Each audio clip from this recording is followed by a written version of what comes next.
সবসময় মনে পড়ছে, রাস্তার দিকে তাকিয়ে থেকে বাজার করে এসছে।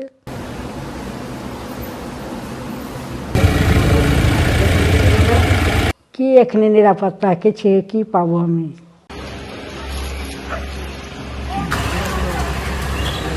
ঠিক 1 বছর আগে অর্থাৎ 12ই এপ্রিল 2025 জ্বলছে চারিদিক। কারণ সংশোধিত ওয়াকফ বিলকে ঘিরে বিক্ষোভ মানুষের। আর সেই হিংসার আঁচ এসে পড়েছিল মুর্শিদাবাদেও। সেই হিংসার বলি হতে হয়েছিল শামশেরগঞ্জের জাফরাবাদের বাসিন্দা বাবা ছেলে হরগোবিন্দ দাস এবং চন্দন দাসকে।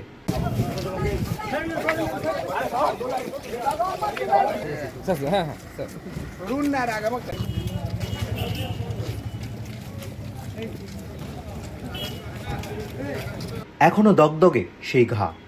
শামশেরগঞ্জের হিংসায় নিহত হরগোবিন্দ দাসের স্ত্রী, নিহত চন্দন দাসের মা পারুল দাস এখনো ভুলতে পারেননি সেই বীভৎস দিনের কথা। আমরা এই মুহূর্তে রয়েছি হরগোবিন্দ দাস এবং চন্দন দাসের বাড়িতে। ঠিক এপাশেই রয়েছে তাদের সেই ছবি, এবং শুধু ছবি নয়, বাড়ি জুড়ে রয়েছে তাদের একাধিক স্মৃতি।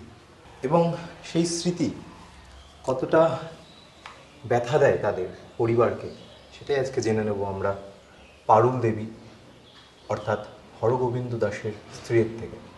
1 বছর হলো, এখনো কি আছে সেই স্মৃতি? মনে পড়ে সেই দিন? কীরকম ভয় লাগে সেটা যখন মনে পড়ে সমস্তটা? সব সময় তো মনে পড়ছে গো, কি এটা করতো কোটা করতো, বসে থাকতো, চা খাইতো। এই যে বিকেল হলো, এতক্ষণ দুধ খাওয়া হয়ে যায়। এটাই তো সবসময় মনে পড়ছে, রাস্তার দিকে তাকিয়ে থেকে বাজার করে এসছে। 8টায় বাজার যাবে, 10টায় বাজার ঢুকবে। সব সময় তোমার ছবি মনে উঠছে। বিকালে এই যে ওখানে এতে ফুটানি মোড়ে লাফিতে দোকানে যে বসে থাকে, গল্প সল্প করে। এখানে ডাক্তার ছিল, একটা ডাক্তারের কাছে যে বসে থাকতো বিকাল করে। সন্ধ্যার আগে বাড়ি আসতো,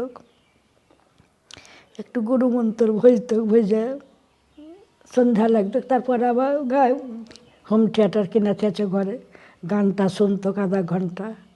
8টার পরে বৌমা রুটি বাহিত দেখাতো, দিয়ে ঘুমিয়ে যেত। আর বড় ছেলে সেই সময় কাজে থাকতো নাকি? হ্যাঁ, ও বাইরে থাকতো তখন, ওই যে ঘুরে বেড়াতো, ওই যে দোকান টোকানে বসে থাকতো। ওরা সব আমার বড় ছেলে ও বাড়িতে থাকতো না, বিড়ি টিড়ি বানতো, ওই যে মুঠা টুঠা করে দিত বৌমাকে, বিড়ি বানতো। হিংসা কেড়ে নিয়েছে তরতাজা 2টি প্রাণ। এখন কিভাবে চলছে পারুল দেবীর সংসার? কি করবে, যা অর্থ ছিল সে ভেঙে ভেঙে খেয়েছে এখন। আর এই যে ছেলে এই যে 12 মাস থেকে বাড়িতে বসে আছে, তার তো কোনো কাজকর্ম নেই। 2টা ছোটো বৌমা বিড়ি বাঁধে, আর আগকার যে অর্থ ছিল সেই ভেঙে ভেঙে খেয়েছে এখন। কি করে সংসার চলবে? ছেলে গেল, স্বামী গেল, সবাইকে হারাইল। স্বামী সন্তানকে হারিয়ে এখনো দুঃসহ সেই স্মৃতি নিয়ে বেঁচে আছেন পারুল দাস। এরই মধ্যে নির্বাচনের আঁচ পৌঁছে গিয়েছে নিহত হরগোবিন্দ দাসের বাড়িতেও। বিধানসভা নির্বাচনের আগে নিহত হরগোবিন্দ দাসের স্ত্রী এবং পুত্রবধূকে দেখা গিয়েছে বিজেপির প্রার্থী ষষ্ঠীচরণ দাসের একটি কর্মসূচিতেও। আর সেই নিয়ে তৈরি হয়েছে নানান জল্পনা। সেই বিষয়ে কি জানালেন পারুল দেবী? হ্যাঁ, ওরা নিয়ে গেছে, আমি কি একাই যাই, ওরা সব নিয়ে গেল। আবার টুকটুকিতে করে আবার বাড়িতে থুয়ে গেল। কি বলেছিলেন সেখানে? কিছু কথা আমি কিছু বলিনি, আমাকে নিয়ে গেছে, আমাকে মঞ্চে বসালছে, ওরাই সব বললে কথা, আমি কিছু বলিনি। আমরাকে কোনো কথাও বলতে দেয়নি। আমরা কি, আমি জানি না তো কিছু, যে সুত নিয়ে গেছে এটাই যা, আমি কিচ্ছু কথা বলিনি।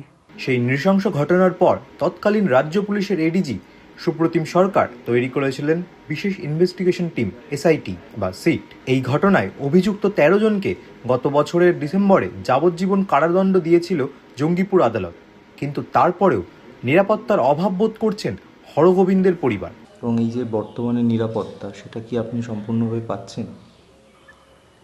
কি এখানে নিরাপত্তা কিছু কি পাবো আমি? কি করে জানবো আমি কি হব না হবো? এখনো ভয় লাগে? এখন তো ভয় লাগে না, আমরা তো বাইরে আমি ঘুরতে ফিরতে যাই না, বাড়াই না, বাড়িতেই বসে থাকি দিনমান। একটু সকালবেলায় মন্দির পর্যন্ত, স্কুল পর্যন্ত যাই ঘুরতে। 23 এপ্রিল শামশেরগঞ্জ বিধানসভায় ভোট। এখনও থমথমে এলাকা, বাড়ির বাইরে মোতায়েন সেন্ট্রাল ফোর্স, তাও ভোটের আগে বিএসএফ ক্যাম্প চাইছেন পারুল দাস এবং তার পরিবার। চন্দন দাসের 2 ছেলে আজ তারা বাইরে পড়াশোনা করছেন। হরগোবিন্দ দাসের স্ত্রী উনি কিন্তু বারবার চাইছেন নিরাপত্তা। উনি বলছেন যে আমাদের জন্য দেশ ছেড়ে না পালাতে হয়। এই দেশ মানে তার ভিটে বাড়ি। ভোট আসবে, ভোট যাবে, কিন্তু তাদের এই সমস্যার সমাধান কতটুকু হয় এখন দেখার বিষয়। মুর্শিদাবাদ থেকে আমি Ritwik Debnath, imagine community media.